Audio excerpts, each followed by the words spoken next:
I'm Mackenzie and I'm 20. And I'm Chantal and I'm 19. Tom Abel, I'm 27 years old. My name's Adam Ernst and I'm 29 years old. I'm Christopher Ordaleza and I'm 18. I'm Andrew Reed and my age is 29. I'm Jimmy and I'm 18. And I'm Katie and I'm 18.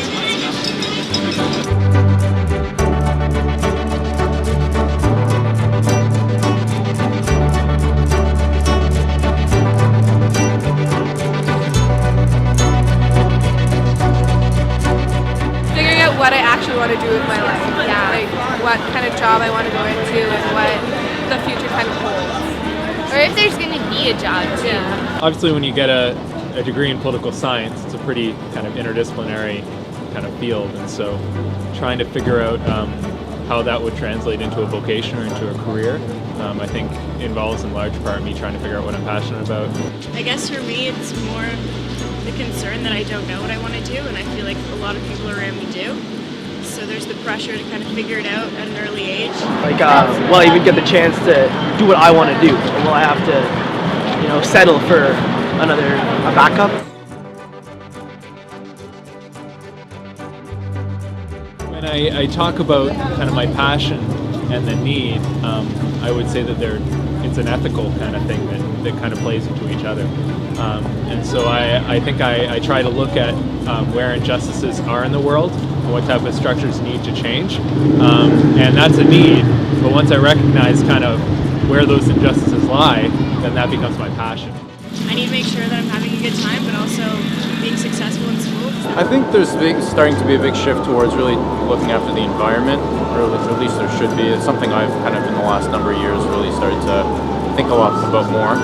It is a concern to be able to know that you're spending all this time and effort to putting into like getting good grades and putting the money in for school, but if you're not guaranteed a job afterwards, it kind of like your lack of motivation is there. I guess probably like career and money probably for most people, like whether you're in the arts or not. I mean, it's kind of like an all-around thing that I keep hearing.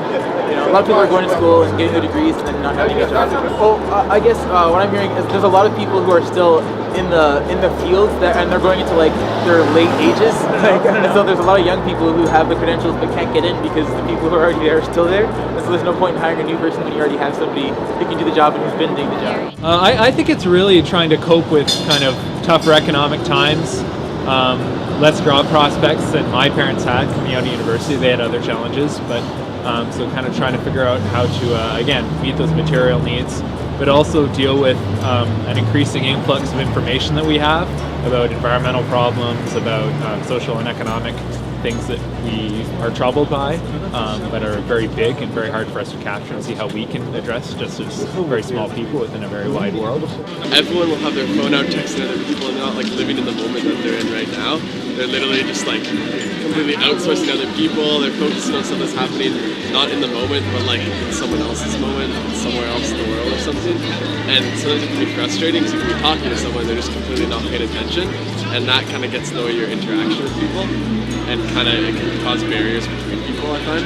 I think that a lot of people really value their families, their friendships, their careers, and their relationships, and just finding a good equal balance between all those things to enjoy just a happy and meaningful life. I don't think our generation is a narcissistic one. I think that we're painted that way sometimes, but and I think some people certainly are. But I think on the whole, we're trying to figure out how we can be good people in a changing world.